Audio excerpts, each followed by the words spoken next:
berbahagia, yakin teguh,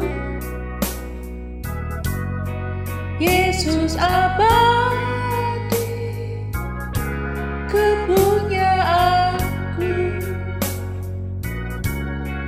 aku warisnya, ku ditebus, ciptaan baru, Roh Kudus. Aku bernyanyi bahagia, memuji Yesus selamanya. Aku bernyanyi bahagia, memuji Yesus selamanya.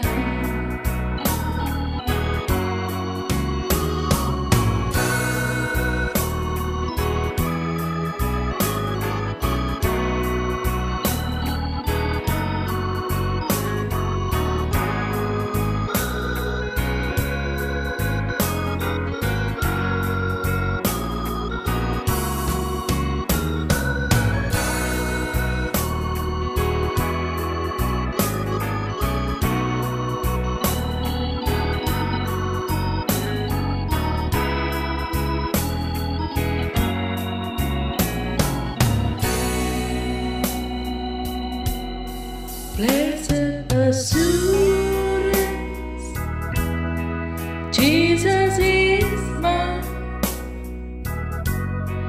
Oh, what a foretaste of glory divine, of salvation, purchase of born of His Spirit, washed in His blood. This is my story,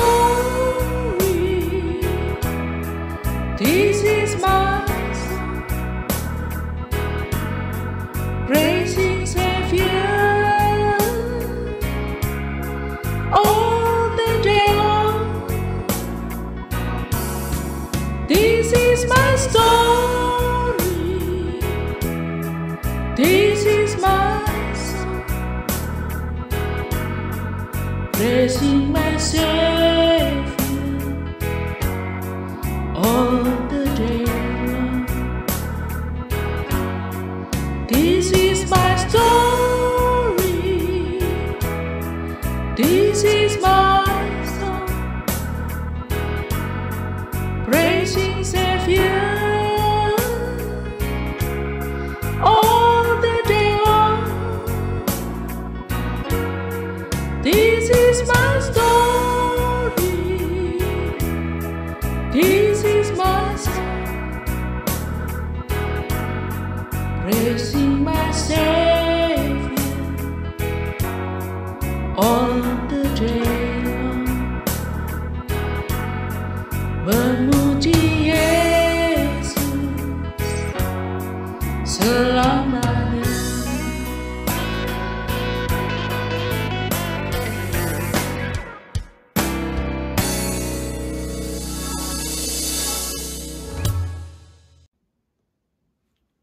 Shalom saudara-saudara yang kekasih dalam Tuhan Yesus Kristus. Kembali kita berjumpa walaupun secara online, tapi kami percaya bahwa Tuhan senantiasa menyertai kepada kita di dalam setiap langkah kehidupan kita. Mari saudara, sebelum kita merenungkan firman Tuhan pada malam hari ini, dalam pertemuan kita pada renungan tengah minggu pada saat ini, kita akan berdoa biar Tuhan boleh mengurapi kita semua dimanapun saudara berada, biar firman Tuhan ini yang kita renungkan supaya sungguh-sungguh boleh masuk dalam kehidupan kita. Nah, mari kita berdoa bersama-sama. Bapa Surgawi, terima kasih kami naikkan kepada Bapa untuk saat ini. Engkau yang begitu baik, walaupun dalam keadaan pandemi yang begitu membuat kami terkurung Tuhan, tetapi kami percaya penyertaan-Mu, Engkau yang senantiasa menyertai dalam kehidupan kita, dan kami percaya bahwa Tuhan juga memberkati setiap langkah kehidupan kita. Tuhan, terima kasih untuk segala sesuatu yang telah Engkau kerjakan di dalam kehidupan ini. Kami menyerahkan renungan malam ini ke dalam tangan Tuhan, biarlah Tuhan senantiasa memberkati kepada kami. Dalam nama Tuhan Yesus Kristus kami telah berdoa dan mengucap syukur. Haleluya. Amin. Saudara, tanpa terasa sudah 1 minggu lagi kita berjumpa di dalam renungan tengah minggu pada saat ini. Saudara, kalau kita merenungkan pada malam hari ini, apa yang kita akan mengandalkan? Apa yang kita akan andalkan dalam kehidupan ini? Saudara, tenaga sekuat apapun dan senjata secanggih apapun yang kita miliki, jika kita tidak mempunyai hati takut akan Tuhan, maka semuanya itu menjadi sia-sia. Saudara, kita terlalu mempercayai diri, angkuh, dan lebih suka mengandalkan kekuatan, kekuasaan, kekayaan, dan kepintaran kita sendiri. Namun, kita harus mengakui bahwa kemampuan dan yang kita miliki ini adalah terbatas. Kita harus mengakui semua itu tidak menjamin aman 100%. Apakah itu kekuatan kita? Apa itu kekuasaan kita? Apa itu kekayaan kita? Kepandaian kita? Semuanya tidak bisa menolong kepada kita. Saudara yang kekasih dalam Tuhan Yesus Kristus, di dalam Mazmur pasal 33 ayat 16 sampai 19 mengatakan demikian. Seorang raja tidak akan selamat oleh besarnya kuasa. Seorang pahlawan tidak akan tertolong oleh besarnya kekuatan. Kuda adalah harapan sia-sia untuk mencapai kemenangan, yang sekalipun besar ketangkasannya tidak dapat memberikan keluputan. Sesungguhnya mata Tuhan tertuju kepada mereka yang takut akan Dia atau Tuhan, kepada mereka yang berharap akan kasih setianya dan melepaskan jiwa mereka daripada maut dan memelihara kehidupan mereka pada masa kelaparan. Haleluya. Tuhan di sini dikatakan bahwa seorang raja, seorang pahlawan, walaupun kuda yang dikatakan kuat dalam berperang, tidak ada artinya, saudara. Yang takut kepada Tuhan, kepada mereka yang berharap kasih setianya untuk melepaskan jiwa mereka daripada maut. Saudara, harapan kita hanya kepada Tuhan. Dalam tema bulan September ini, kita diajar untuk ketaatan. Taat pada Tuhan. Bagaimana kita bisa taat kepada Tuhan? Kita selalu menjadikan sesuatu yang ada dalam kehidupan kita ini melalui pikiran kita. Pikiran kita selalu menjadi tempat peperangan. Tempat peperangan dalam kehidupan kita. Apakah kita mau mengikuti hikmat daripada surga? Atau kita akan mengikuti hikmat daripada dunia? Rasul Paulus yang begitu hebat dalam kehidupan yang kita akan telaah pada malam hari ini. Dia bisa mengatakan bahwa di dalam 1 Korintus pasal pertama ayat yang ke-20 mengatakan hikmat dunia adalah kebodohan. Hikmat dunia adalah kebodohan. Di dalam ayat 21 mengatakan oleh karena dunia dalam hikmat Allah tidak mengenal Allah dalam hikmatnya. Sini saya ulangi lagi. Oleh karena dunia dalam hikmat Allah tidak mengenal Allah dalam hikmat. secara hikmat daripada dunia, dia tidak mengenal Allah. Karena apa? Dia memakai pikirannya dia sendiri. Dia memakai hikmatnya sendiri. Saudara yang kekasih dalam Tuhan Yesus Kristus, kenapa Paulus bisa mengatakan demikian? Karena dia mempunyai suatu pengalaman. Kita akan melihat siapakah Paulus ini. Paulus yang lahir di Tarsus, kota terkemuka yang terletak 1,2 kilometer dari Laut Tengah. Kota pelabuhan dan ilmu pengetahuan. Tempat tinggal orang-orang Yunani dan orang bangsa-bangsa lain. Tempat perdagangan di situ. Orang tuanya mau supaya Paulus menjadi rabi atau menjadi guru hukum Taurat. Saudara yang kekasih, sehingga Paulus yang mempunyai kepintaran secara duniawi, dia belajar secara hikmat dunia. Sehingga apa saudara? Tadi kita sudah baca karena pengalaman Paulus di dalam 1 Korintus 1 ayat 21 katakan, hikmat dunia tidak mengenal akan Allah. Saudara, pada waktu Paulus menjalani kehidupannya, waktu masa kecil di Tarsus, sesudah dewasa dia ada di Yerusalem. Dia menjadi seorang pemimpin. Dia seorang pemimpin di dalam keagamaannya. Dia seorang Helenis. Saudara yang kekasih, Paulus diakui sebagai tokoh yang penting di dalam kehidupan. Karena apa? Dia begitu semangat. Secara pikiran hikmat dunia, dia pikir dia benar. Tapi apa yang terjadi saudara?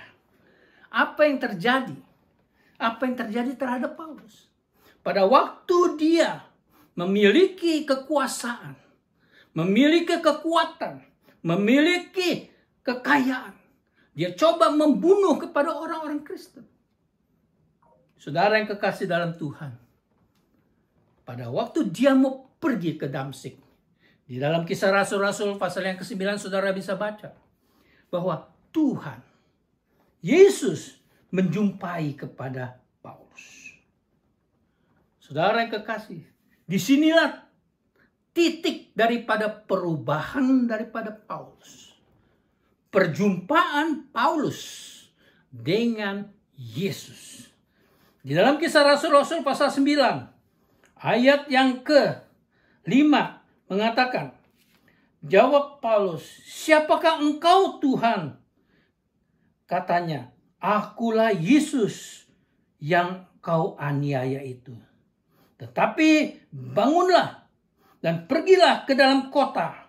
Di sana akan dikatakan kepadamu apa yang harus kau perbuat. Haleluya. Saudara, Paulus seorang yang pintar. Secara hikmat dunia, dia belajar dari seorang guru Gamaliel mengenai Taurat. Karena dalam lingkungannya dia tidak mengenal Yesus Kristus. Tapi pada waktu dia menganiaya orang yang mengikut kepada Kristus, dia berjumpa dengan Kristus. Saudara, perjumpaan daripada Paulus dengan Kristus,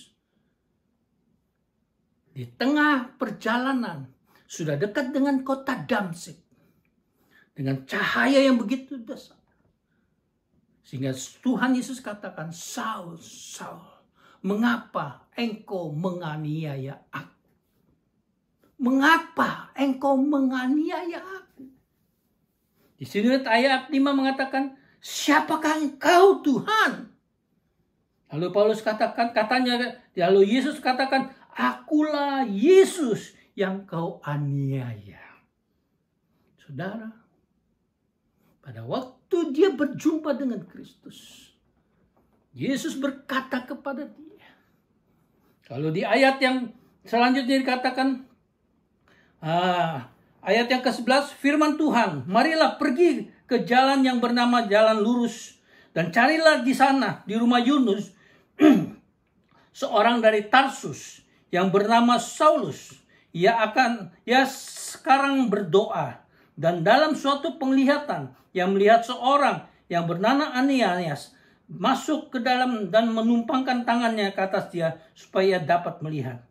Tetapi firman Tuhan kepadanya, pergilah, sebab orang ini adalah alat pilihan bagiku, Yesus, untuk memberitakan namaku kepada bangsa-bangsa lain serta raja-raja orang Israel. Saudara, sebelum berjumpa dengan Kristus, Paulus mengenal hikmat daripada dunia. Setelah dia berjumpa dengan Kristus, matanya dibutakan. Pada waktu dia masuk ke kota Damsyik dengan keadaan tidak dapat melihat. Keadaan gelap sekeliling, tidak dapat melihat apa-apa. Pada waktu itulah Tuhan bekerja dalam kehidupan. Di sini dikatakan, pergilah sebab orang ini adalah alat pilihan bagiku untuk memberitakan namaku kepada bangsa-bangsa lain serta raja-raja dan orang-orang Israel. Tidak mudah, saudara. 3 hari 3 malam dalam keadaan buta. 3 hari 3 malam dia berpuasa tidak makan. Disitulah Allah sedang memproses Saulus. Allah mau memakai Saulus. Dia memperkenalkan diri kepada Saul, kepada Saulus. Saudara yang kekasih dalam Tuhan. Dalam 3 hari 3 malam dia masuk di kota Damsyik. Terjadi suatu perubahan. Terjadi suatu pertobatan yang sungguh-sungguh. Di mana dia boleh mengenal siapakah Kristus. Siapakah Yesus yang dia pernah aniaya. Kalau kita melihat selanjutnya di dalam kitab Perjanjian Baru, sebagian besar daripada kitab itu penulisnya adalah Paulus. Yang sebelumnya bernama Saulus. Saudara, malam ini saudara mau mengikuti yang mana? Hikmat daripada dunia, kekuasaan, kekayaan, kepintaran, apakah yang saudara akan peraih? Apakah yang saudara akan cari? Dari Mazmur 33 kita sudah baca bahwa raja, pahlawan, kuda tidak akan berhasil. Suatu saat dia akan jatuh. Sesungguhnya mata Tuhan tertuju kepada dia yang takut kepada Tuhan. Saudara, pada waktu Paulus berjumpa dengan Kristus, saya rasa dia merasa gemetar. Siapa ini? Sehingga waktu dia melihat cahaya yang begitu terang, dia berkata, siapakah engkau Tuhan? Akulah yang engkau aniaya. Oh, saya rasa suatu gemetar dalam kehidupannya. Inilah yang dia aniaya. Inilah pengikut-pengikut daripada Kristus yang dia aniaya. Saudara, yang terjadi suatu hal yang luar biasa. Kita melihat kenapa Paulus dipilih. Karena dia sungguh-sungguh taat. Dalam kehidupan secara hikmat dunia, dia taat kepada hal-hal yang dia kerjakan. Yang dia pelajari. Tapi setelah dia berjumpa dengan Yesus, dia mengenal kepada Kristus selama 3 hari 3 malam. Di situ dikatakan bahwa aku akan memberikan petunjuk kepada. Haleluya. Tuhan mau memberikan petunjuk kepada orang yang takut. Dia tahu. Waktu Paulus berjumpa dengan Yesus, dia merasa gemetar. Dia takut. Kenapa bisa demikian? Semua kekuasaannya tidak ada. Semua kekuatannya hilang. Matanya begitu tuh gelap. tidak berarti semuanya. Saudara yang kekasih dalam Tuhan, malam ini kita mengerti bahwa hikmat dunia tidak menyelamatkan. Hikmat daripada surga yang akan memimpin kepada kita. Di dalam Yakobus pasal yang ke-1 ayat yang ke-5, yang kurang hikmat minta akan diberikan.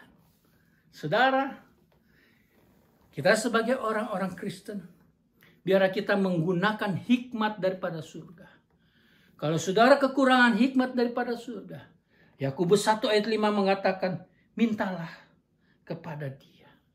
Minta kepada dia. Dia akan memberikan kepada kita. Saudara yang kekasih dalam Tuhan Yesus, Mazmur 25 ayat 14 mengatakan, Tuhan bergaul karib dengan orang yang takut akan dia, dan perjanjiannya diberikan tahunya kepada mereka. Haleluya. Saudara, hikmat daripada surga, pengetahuan daripada surga akan memberikan kepada kita apa yang akan diperbuat oleh Tuhan. Kita tidak tahu apa yang terjadi besok. Kita tidak tahu akan terjadi beberapa tahun yang lalu. Tetapi kalau hikmat daripada surga ada dalam kehidupan kita, kita tahu bahwa Dia memberikan jalan kepada kita. Saudara yang kekasih dalam Tuhan, hikmat daripada surga datangnya dari mana? Saudara, kita sudah banyak mendengar dalam Mazmur pasal yang ke-11, 111 ayat 10, permulaan hikmat adalah takut akan Tuhan. Semua orang yang melakukannya berakal budi yang baik. Haleluya. Saudara, hikmat daripada surga tidak susah. Adakah saudara takut akan Tuhan? Takut akan Tuhan baru permulaan. Setelah saudara masuk dalam permulaan hikmat daripada Tuhan, Tuhan akan memimpin. Dia akan memberikan kepada orang yang meminta hikmat kepada Dia. Saudara yang kekasih dalam Tuhan, bagaimana Paulus setelah mengenal kepada hikmat daripada surga, diubahkan 180 derajat. Diubahkan sungguh-sungguh. Ada suatu pertobatan yang sungguh-sungguh. Dia menerima hikmat daripada surga. Dia menerima hikmat daripada Tuhan. Karena dia tahu siapakah dia. Siapakah Yesus yang dia aniaya. Yang Yesus memperkenalkan diri. Dan dia akan membentuk. Dan Yesus katakan, aku akan memakai dia. Kenapa? Karena Yesus tahu. Dia seorang yang taat. Tapi karena memiliki hikmat dunia, dia pakai hikmat daripada dunia.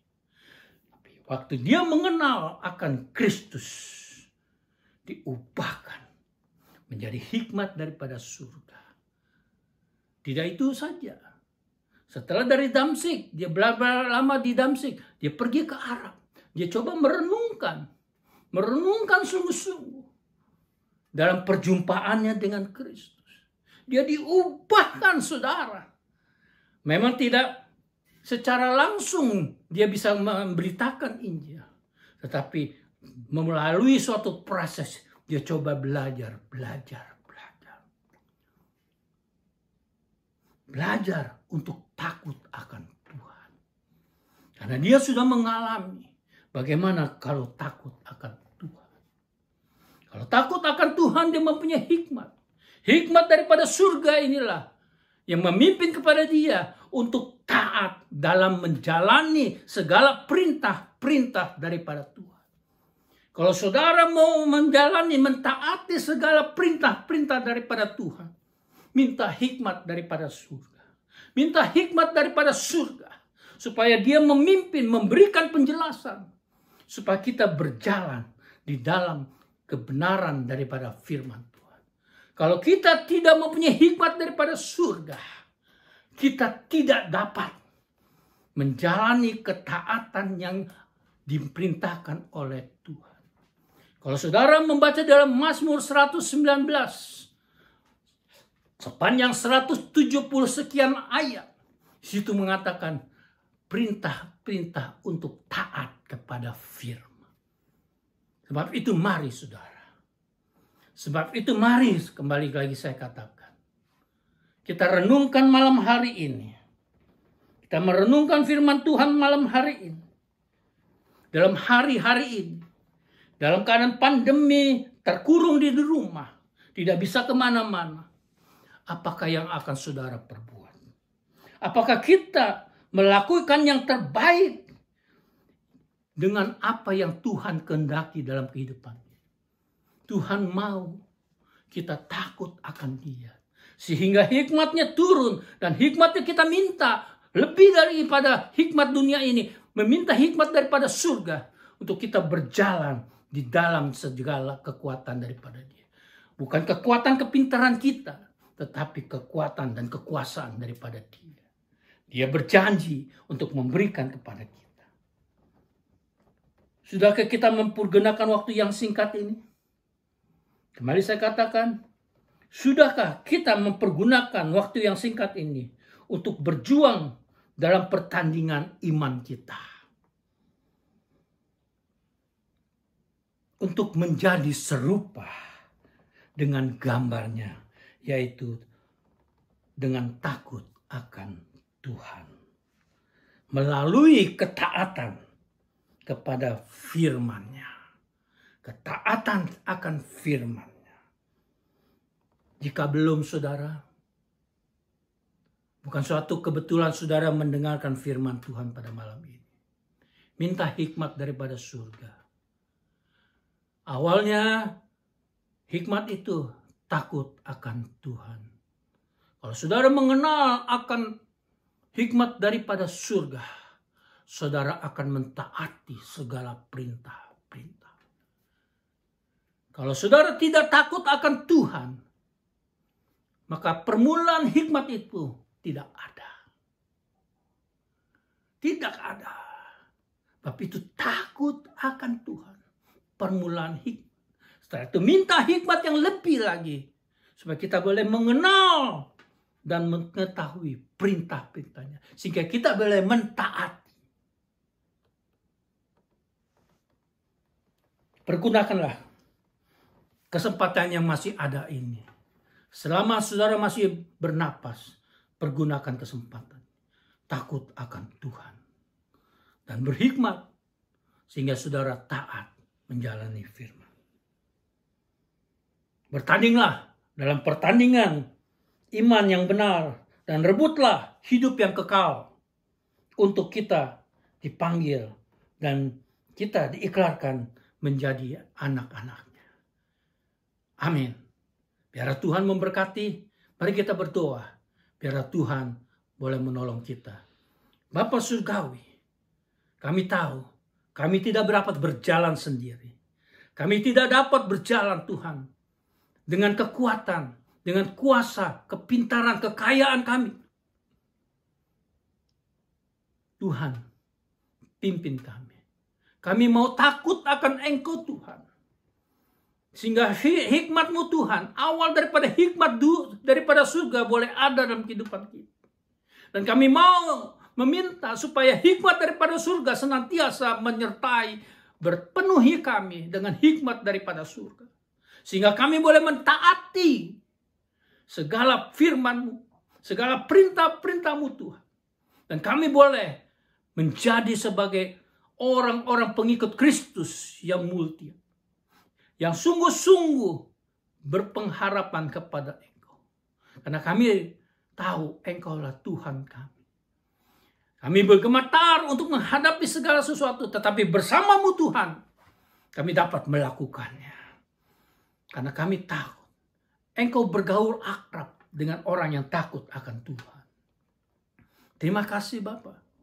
Biar firman-Mu malam ini boleh sungguh-sungguh mendorong kami Tuhan untuk sungguh-sungguh takut akan Tuhan, sehingga kami taat akan perintah-perintah-Mu, apa yang Engkau kehendaki dalam kehidupan ini. Supaya kami berubah perubahan budi kami, sebagaimana di dalam Roma pasal 12 ayat 2. Supaya kami berubah budi kita dengan hikmat daripada surga. Terima kasih Bapa. Hamba-Mu telah menyampaikan apa yang menjadi isi hati. Biarlah Tuhan menyertai kami. Biarlah Tuhan memimpin kami. Dan hikmat daripada surga boleh menyertai. Dan takut akan Tuhan. Sehingga kami taat kepada Tuhan. Dalam nama Tuhan Yesus Kristus, kami telah berdoa dan mengucapkan syukur. Semua yang percaya dan diberkati katakan, amin. Puji Tuhan saudara, Tuhan memberkati. A foretaste of glory divine, of salvation, purchase of God, born of His Spirit, washed in His blood. This is my story, this is my song, praising Savior all the day long. This is my story, this is my song,